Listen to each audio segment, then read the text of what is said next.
Hiền Nam Mô Bổn Sư Thích Ca Mâu Ni Phật. Kính bạch Đức Đức Tăng Ni và kính thưa đại chúng, xin mời đại chúng niệm Phật trước khi bắt đầu. Nam Mô Bổn Sư Thích Ca Mâu Ni Phật. Nam Mô Bổn Sư Thích Ca Mâu Ni Phật. Nam Mô Bổn Thích Ca Mâu Ni Phật. Xin mời đại chúng an tọa. Dạ, Nam Mô Bổn Sư Thích Ca Mâu Ni Phật.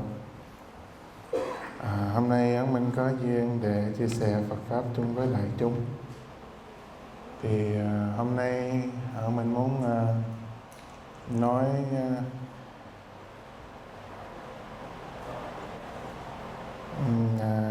một cái đề tài về sự vui vẻ và hạnh phúc.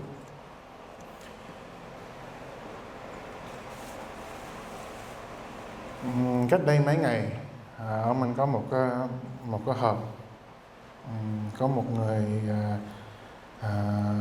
đàn ông muốn họp riêng trong quán mình không có nói tên và chia sẻ cái tình trạng thôi. Cái tình trạng như vậy là cái người đó hỏi mình là bây giờ ảnh buồn, anh không thấy trong cuộc sống có gì vui, luôn luôn lúc nào cũng có sự thất vọng, luôn luôn lúc nào cũng có sự buồn phiền. Nhưng mà anh ngồi anh chia sẻ thôi, tâm sự thôi. Thì mình nghe vậy mình mới hỏi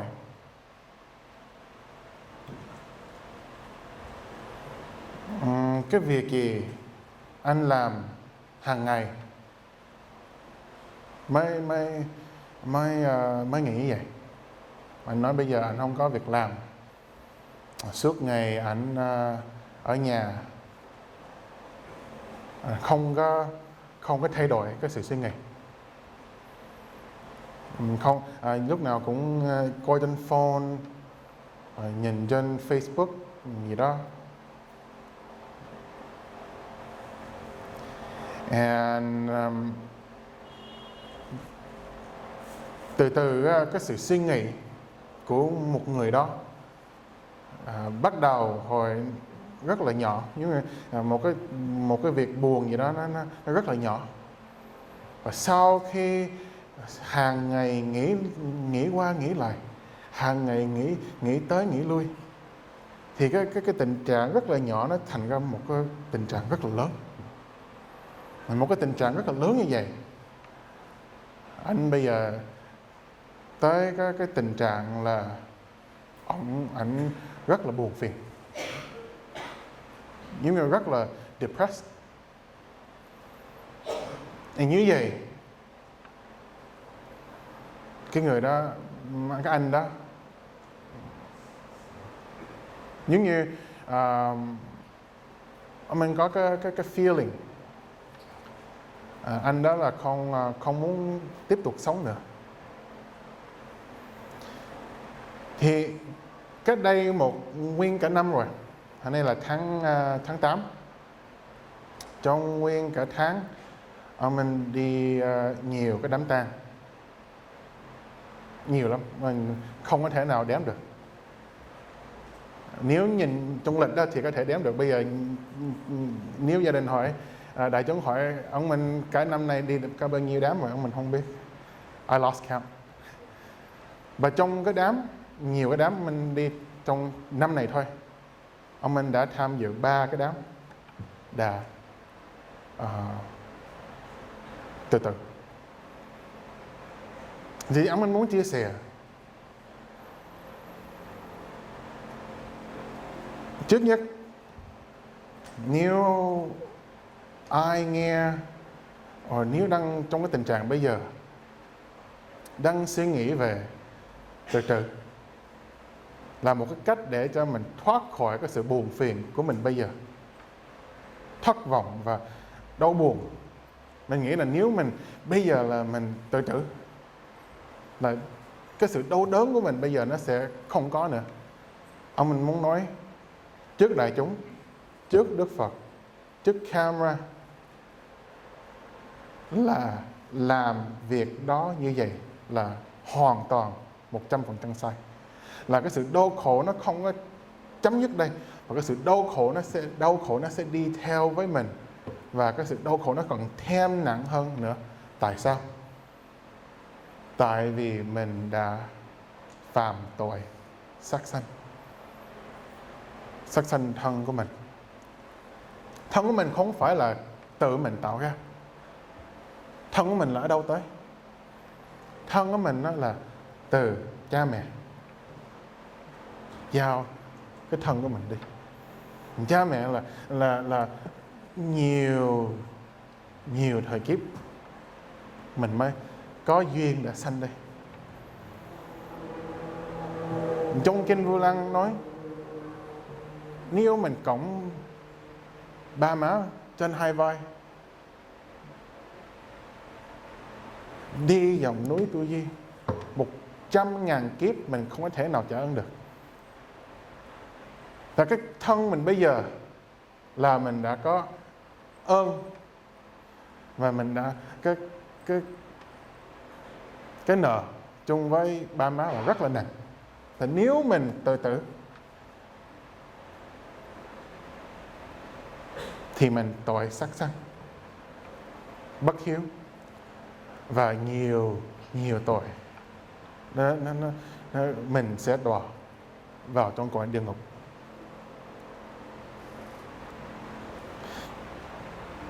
Mình phải suy nghĩ.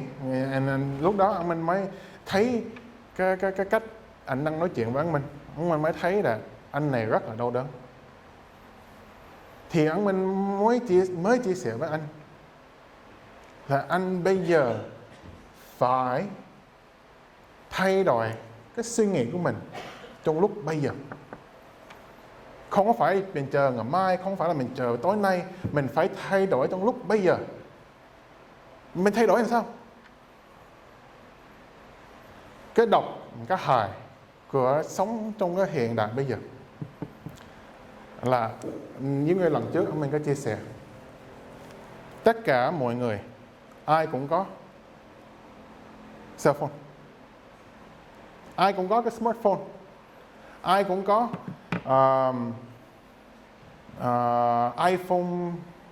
iPhone 10, ai cũng có Samsung. Bây giờ Samsung 10 nó sắp sửa ra rồi.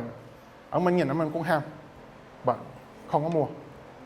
Tại mình chạy theo cái điện thoại là mình chạy theo suốt đời, nó không có tốt đẹp.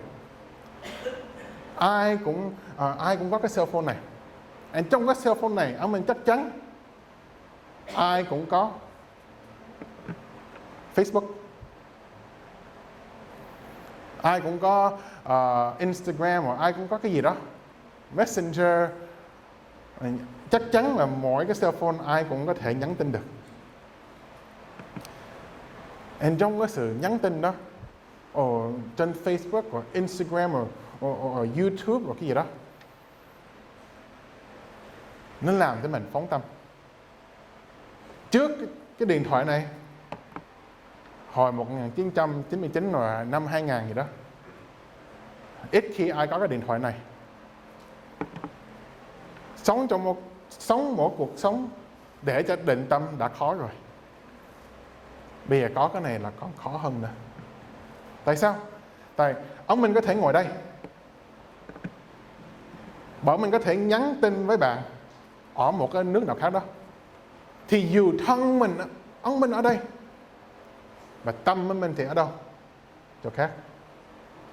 Ông mình có thể ngồi đây, ông mình có thể lên trên Facebook hoặc Instagram hoặc cái gì đó, ngồi đây Và mình thấy bạn mình bây giờ ở bên Anh, một bạn thì ở bên Úc, một bạn thì ở bên Nhật, một bạn thì bên Việt Nam, một bạn cái gì đó. Thì ông mình ngồi đây, ông mình từ từ ông mình làm sao? Ông mình từ từ sẽ phân biệt. Tại sao ông mình suốt ngày làm việc, mà bạn thì ở bên chỗ nào đó đang vacation, thì từ từ mình sẽ phân biệt. Cái sự phân biệt đó nó sẽ tạo cái sự đau khổ. Cái sự phân biệt đó nói tại sao mình ở đây và người khác đang vui, thì nó sẽ tạo cái sự đau khổ. Cái sự phân biệt đó nó mới đem cái sự buồn phiền.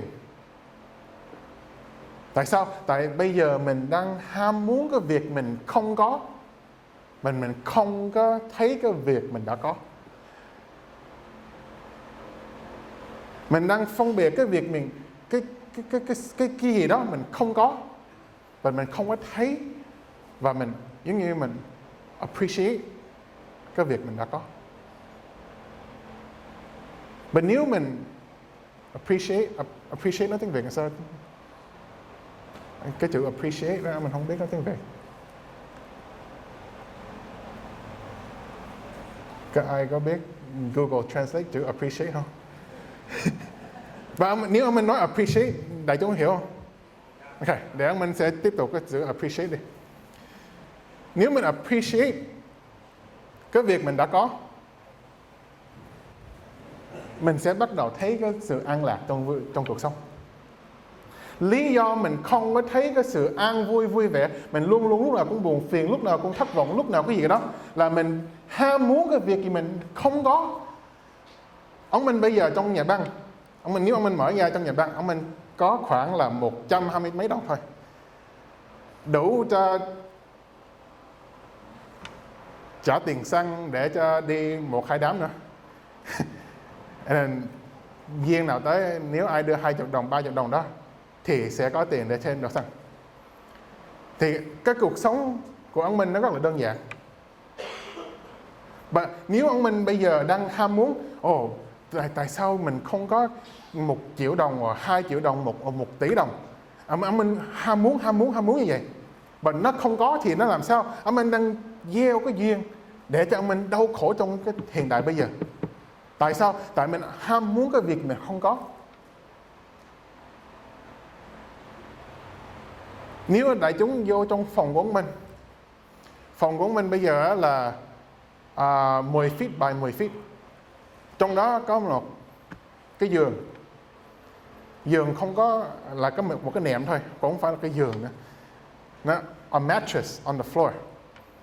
Ở mình có một cái bàn, một cái computer để cho làm việc, và một cái ghế. And then xung quanh nguyên cái tường là sắt thôi. Nếu mình ham muốn, tại sao mình không có nhà lớn đi, mình không có cái nhà có 3-4 phòng ngủ, mình không có cái nhà để có 3-4 cái phòng tắm, cái phòng này mình ham muốn, tại sao mình không có?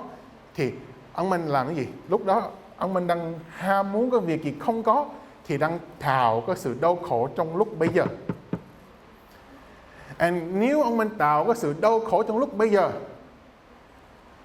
ông mình kéo hàng ngày. Tại cái sự đau khổ nó tạo lên trong mỗi giây phút. Nó không phải là tạo mỗi giây phút nữa, nó không phải là một giây, mà nó trong mỗi sát na. Mỗi lần đau khổ, cái sự đau khổ nó tạo lên là nó tạo lên trong mỗi sát na. Và cái sự sát na nó tạo lên, cái sự vô minh của mình bám vào cái sự đau khổ đó, mình kéo dài cái sự sát na nó thành một giây nó thành một phút nó thành một tiếng nó thành một ngày nó thành một tuần nó thành một tháng nó thành một năm. Tại sao? Tại cái sự vô minh của mình bám vào trong cái sự đau khổ đó, mình kéo dài qua ngày này qua ngày khác, tháng này qua tháng khác, năm này qua năm khác. Tự nhiên nguyên cả một cuộc đời, sự vô minh của mình bám vào trong cái sự đau khổ đó. Hàng ngày mình nói ra tại sao mình đau khổ, và mình không biết mình đang tạo cái sự đau khổ. Bây giờ mình làm sao cho mình thay đổi cái đó? Trước nhất, mình phải quán tại sao mình đang đau khổ. Việc gì tạo cho mình đau khổ? Và sau khi mình quán được, hiểu được cái việc đó tạo cái sự đau khổ trong cuộc sống của mình phải thay đổi lại cái sự suy nghĩ. Tất cả sự đau khổ là từ tâm tạo ra. Tất cả mọi việc gì là trong tâm tạo ra, không phải là ở ngoài kia, không phải là chú Trinh không có thể nào đưa cái sự đau khổ cho mình được. Anh Nhật Bảo Quốc không có thể nào đưa cái sự đau khổ được cho mình được. Đại chúng không có thể nào đưa cái sự đau khổ cho mình được. But nếu ông mình phản ứng, nó sẽ tạo cái sự đau khổ. Nếu bây giờ một người đứng lên nói thầy ông mình không biết nói gì, thầy ông mình đang ngu, thầy ông mình nói đó, và ông mình nghe vậy, nếu ông mình không hiểu Phật Pháp, nghe cái lời đó, ông mình sẽ bực mình, sẽ tạo cái sự sân hận. Trong lúc tạo cái sự sân hận đó, ông mình sẽ tạo cái sự đau khổ trong lúc bây giờ. Tại sao? Tại ông mình nghe cái lời đó, ông mình tự nhiên cái ngã của ông mình nó nổi lên, ông mình thấy bực mình, ông mình bực mình. Nếu ông mình không có hiểu Phật Pháp thêm nữa, ông mình nói lại, ông đó cô đó không biết gì, tự nhiên hai người gây lộn. Bây giờ ông mình tạo cái sự đau khổ cho tương lai.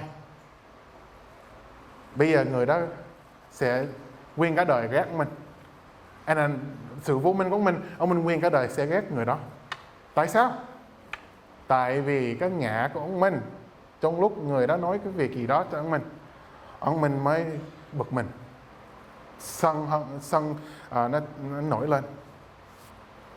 Bây giờ nếu một người đó nói thầy ông mình không biết nói gì, thầy ông mình đang ngu, ông mình quán cái câu như vậy và không có trả lời một cái câu nào nặng cho người đó, và ông mình cười A Di Đà Phật,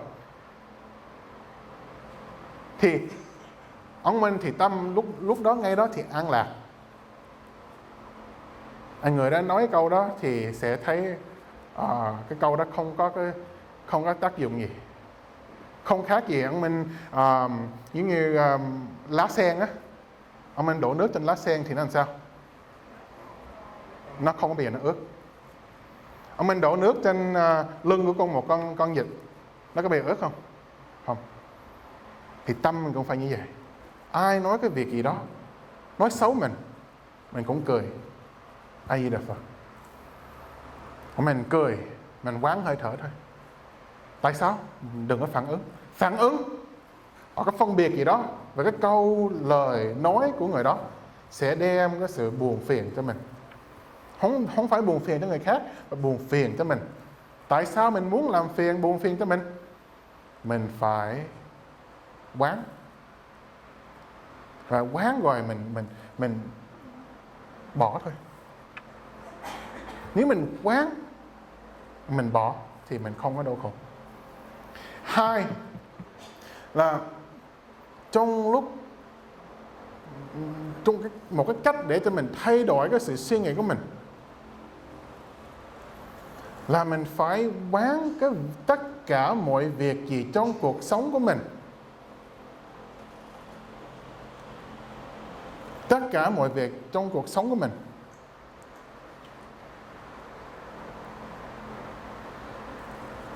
mình phải appreciate cái việc mình đã có. Mình phải appreciate. Cách đây khoảng 10 năm, mình có đọc một cái bài trên một cái tờ báo gì đó. Trong cái bài đó, nó nói là nếu trong nhà mình có một cái tủ lạnh, trong cái tủ lạnh đó mình có đồ ăn trong tủ lạnh, And trong tủ lạnh mình nếu mình có nhà, ở nhà mình có tủ lạnh, and trong cái tủ lạnh đó mình có đồ ăn, là mình hơn 73% của mọi người trên thế giới.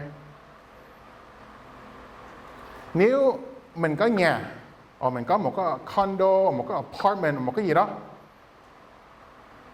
and trong cái nhà đó mình có một cái tủ lạnh, and trong cái tủ lạnh đó mình có đồ ăn, thì mình hơn 73% của mọi người trên thế giới. And ông Minh đã đi nhiều nước trên thế giới. Ông Minh đi qua Ấn Độ, đi qua Thái Lan, đi qua nhiều cái Nepal, nhiều cái tiểu bang nước nó rất là nghèo. And cái sự nghèo đó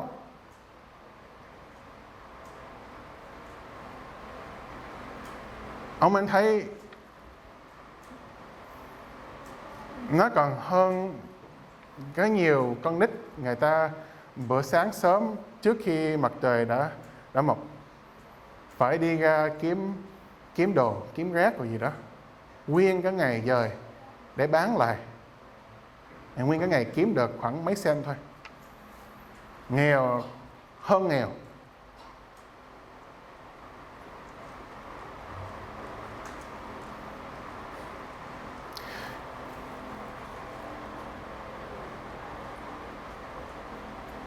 Mỗi năm ông anh đi giúp người nghèo ở Los Angeles.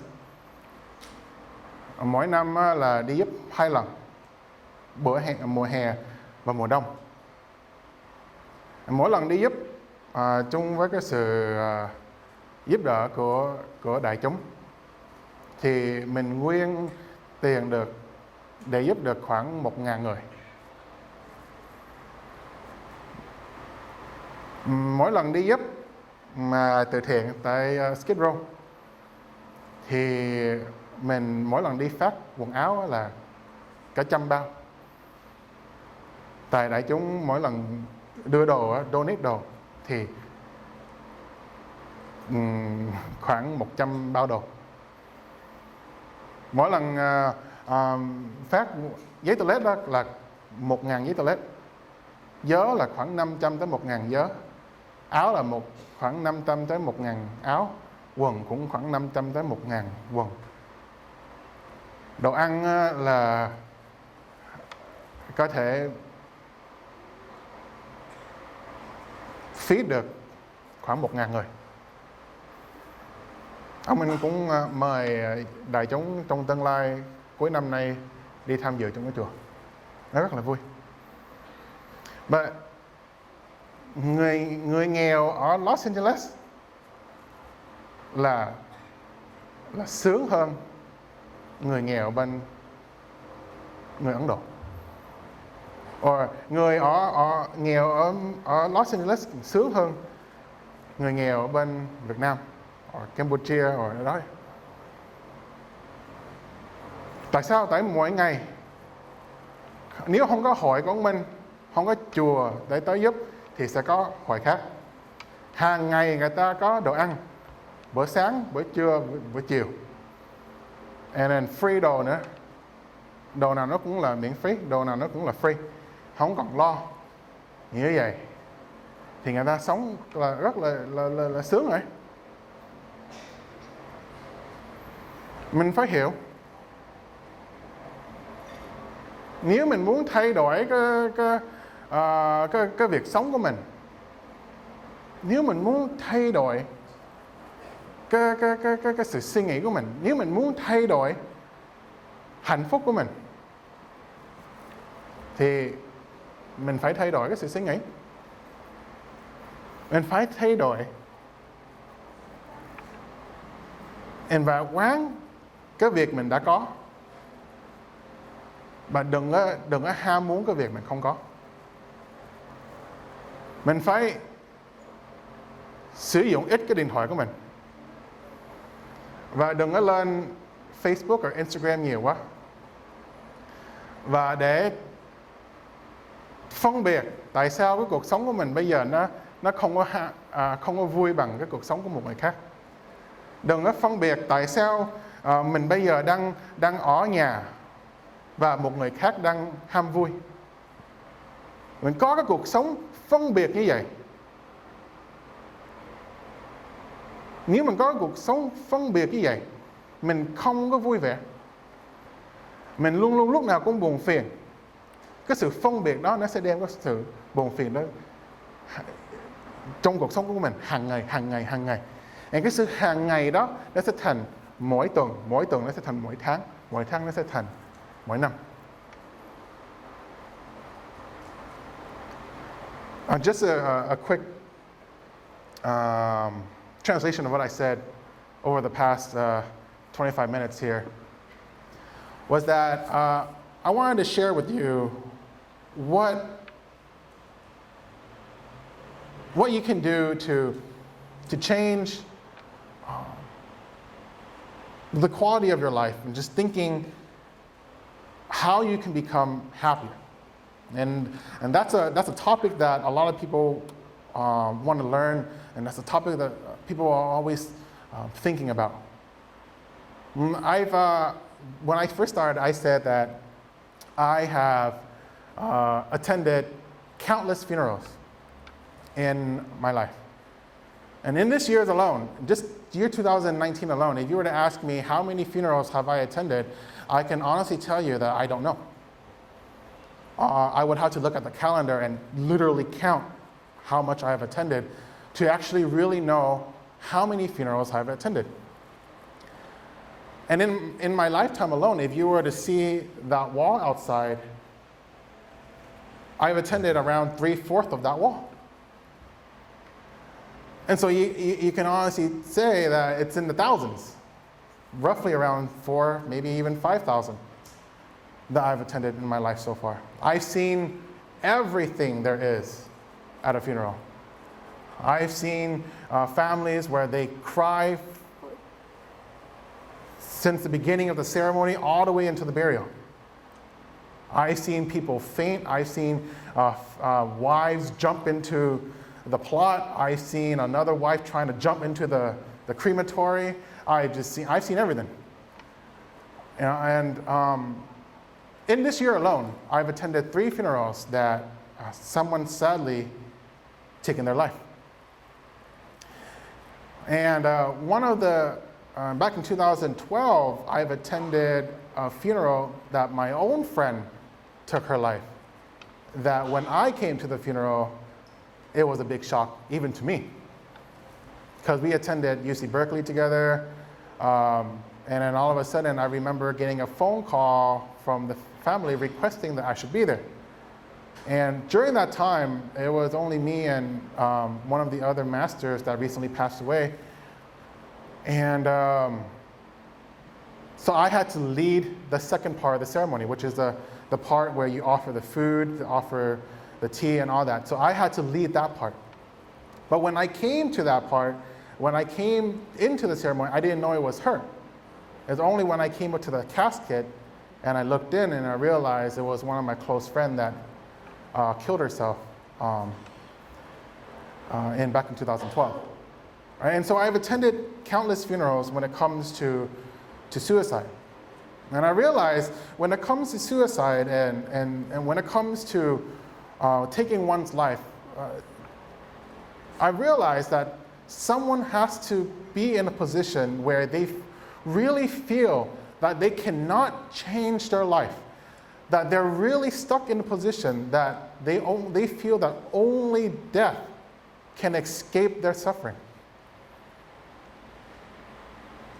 And that's why people do what they need to do in order to falsely believe that death will give them peace. But I stand here in front of everyone, in front of the cameras, in front of the Buddhas and all the statues that you see here, that suicide is not the way. If you're looking for suicide as a way for you to release your suffering and that you will find peace,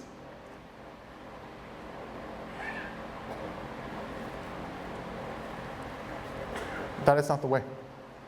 As a matter of fact, it will cause you to have more suffering in your next life. Why? Because you're taking a life. This body of yours is not yours to take. It's not ours to even begin with. We're here because of our parents. And our parents are here because of our grandparents. And this lineage of our ancestors and all the conditions came to fruition for us to be here. And in the sutra, the Ulaanbaatar Sutra, saying that if we were to have our parents on our shoulders and walk around the earth for 100,000 years, that is not enough to pay the debt that we have towards our parents. But what can we do to pay the debt we have towards our parents? And that is to practice the Dharma, to become a person of service, to become a person that lead others and help others, to become a person that practice generosity, compassion, wisdom, to help others get what they want, to help others realize their full potentials, to help others become better than who they are. If you become that person and teach them the fundamentals of the Dharma, you therefore pay the debt that you have towards your parents. And because you pay the debt you have towards your parents, you help your parents become a better person. You help your parents reborn into the celestial world, or even better, you help your parents realize nirvana, that they don't suffer anymore. Right? And so going back, our life is not ours to take. Our life belongs to our parents, and we pay the debt that we have towards our parents. So when we take a life, when we take our own life, we're actually killing a life. And that is the number one rule that you cannot, that's the number one precept that you cannot violate, which is do not kill. But therefore, so when you take your life, your suffering that you experience at death carries on to the next life. And it will only get worse from there. But how do you change the way so then you become happier? And that is, you start to realize and appreciate the things that you do have, and don't see and look at things that you don't have. The problem is that we all, this is either, there's three levels of thinking or three ways of thinking that you can do. It's either you live in the past. Oh yeah, back in high school I used to do this, back in college I used to do this, oh when I was younger I used to do this, and therefore living in the past creates depression. Because you're living in the past. You can't live in the future. Because you live in the future, it creates anxiety. You're always anxious. And that's no way of having peace of mind. And after that, you live in the present moment. And in the present moment is when you have the power to change the future. Everything that you're experiencing at this very moment, whether it's good or bad, it's all the decisions you did in the past. And if you want to live your life happy, the only time you can only fix that is in the present moment. And, you know, back in the 90s, when none of us had a cell phone, it was really hard to live in the present moment. It was difficult to live in the present moment. Back before when there was internet, it was already hard to train your mind to be in the present moment. Because you're either living in the past, you're either living in the future, and rarely do you live in the present moment. But now that everyone has a smartphone, and on this smartphone, you either can text someone, or you can either go on Facebook or Instagram, then you're living, physically you're here, but mentally, you're somewhere else. Like, if I'm here, but I'm looking on Facebook, I'm looking on Instagram, and I see my friends over in Europe, I see my friends over in Japan, I see my friend over in some other parts of the country, and I start to compare my life. Why am I not there? Why am I still here? Why are they having fun? Why do I have to work? Why do I have to do this? Why do I have to do that? Why do they get to have all the fun? And all of a sudden, you create what you call suffering at this very moment. And suffering does not just come up and stay. No, suffering, like every sensation in the body, due to the laws of impermanence, it arises only to pass away. It arises and it passes away. It arises and it passes away. This body arises and passes away. The other day I shaved my head. Now my hair grows out. It doesn't mean that it grows out all of a sudden. It grows out steady, slowly but surely. And it grows so fast, but at a very, very small rate that it doesn't seem like it's growing really quick, but as a matter of fact, as I'm talking to you, my hair is growing. As I'm talking to you, my body is decaying. As I'm talking to you, every part of my body, both body and mind, is constantly changing due to the laws of impermanence. Everything constantly changes. So suffering arises only to pass away. But because of our ignorance, we grab on to that suffering and we prolong it. Because the suffering only lasts a nanosecond or a parsecond.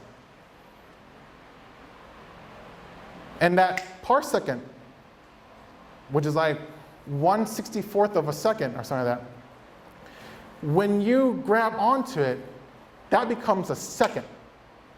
But when you continue to grab onto it, that second becomes a minute.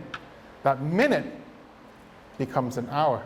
That hour becomes a day. That day becomes a week. That week becomes a month. Month becomes a year.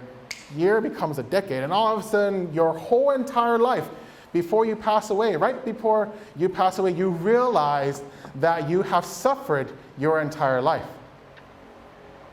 And you suffer your entire life because why? You hold on to something that happened and not letting go. Do you know how to catch a monkey?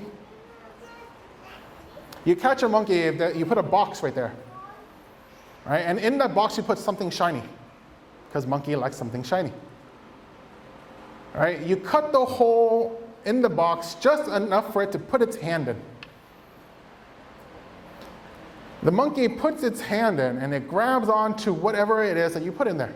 And because it makes a fist, it cannot take its hand out. Therefore, it gets trapped.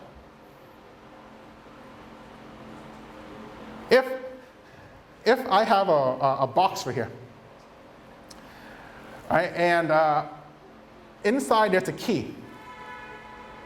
And with that key, I tell you that there is a safe that has $1 billion. Who's going to put their hand in that box? Don't lie. You are going to put that hand in the box. And I guarantee you, if you put that hand in the box, you're not going to let go of that key. As a matter of fact, I guarantee you that there's going to be a fight trying to get to the box. Right? I've seen videos about Black Friday. People get crazy when it comes to free stuff. Right? And so that is another form of ignorance.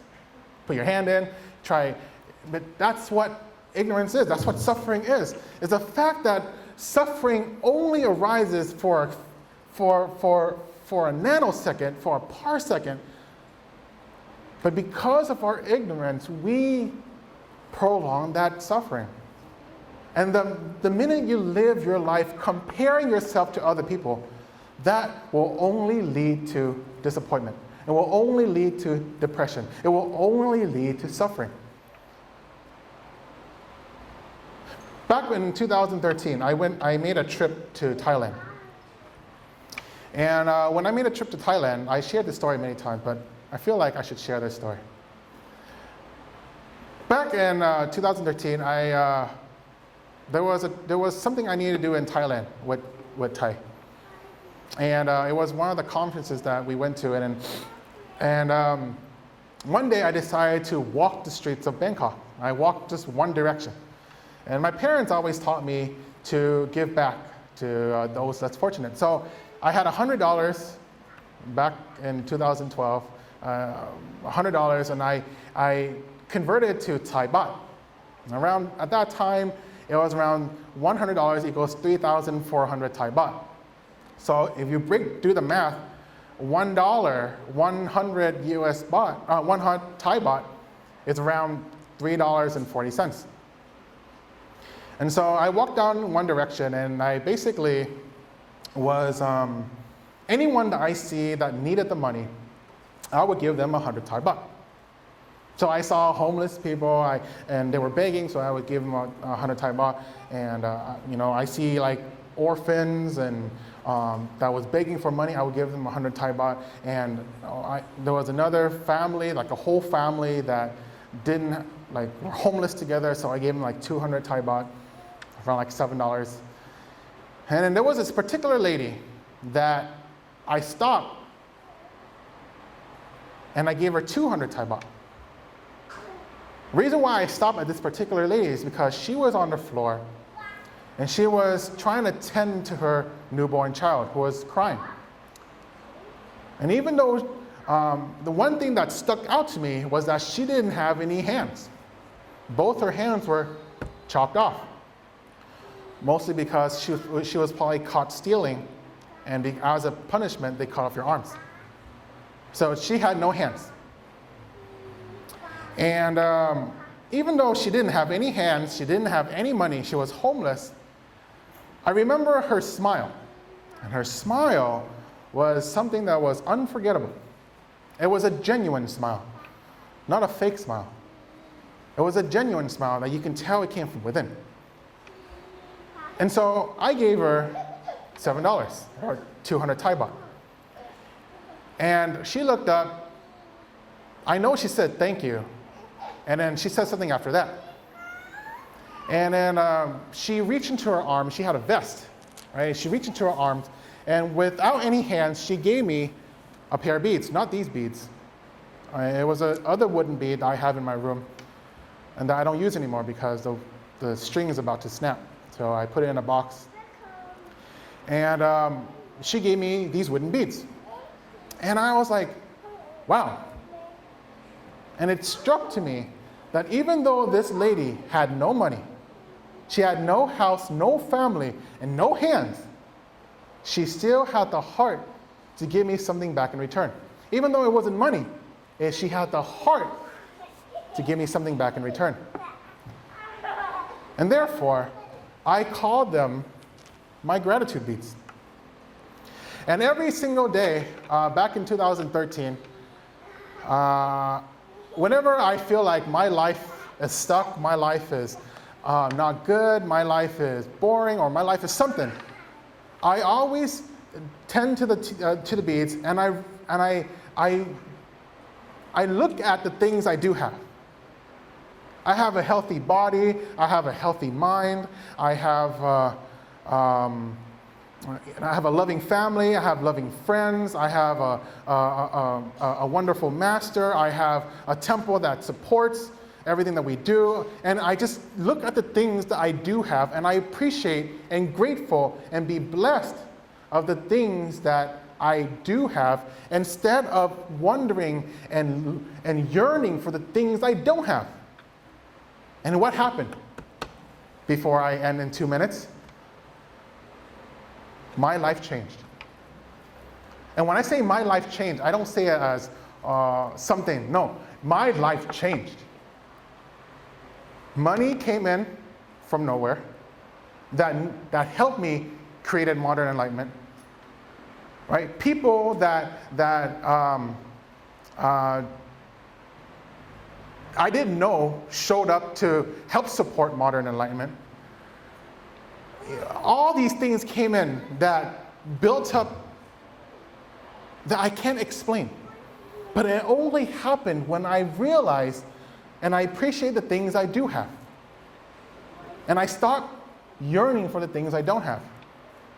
And that's when life changed. And so I stand here before everyone, that if you truly want to change your life, I urge you to start looking at the things in your life that you do have. You are here because you still have a healthy body. You have a sound mind. You have all your limbs. You're able to see, you're able to hear, you're able to feel, you're able to think, you're able to walk, you're able to eat, you're able to do all these things. You have a house, you have a condo, you have an apartment, you have a townhome, you have a refrigerator, you have food. And I guarantee you, you have more than a couple of dollars inside your wallet, inside your bank account.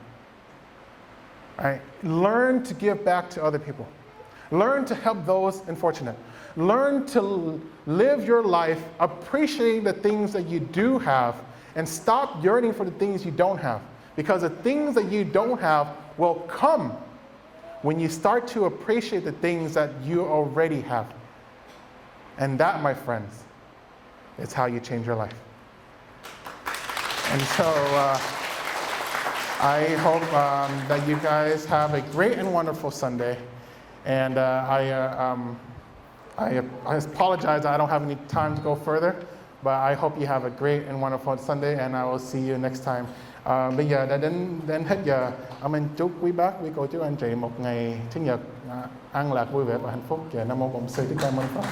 Xin mời đại chúng đứng dậy để hồi hướng. Nguyện đem công đức này hướng về khắp tất cả đệ tử và chúng sanh đều trọn thành phấn đạo.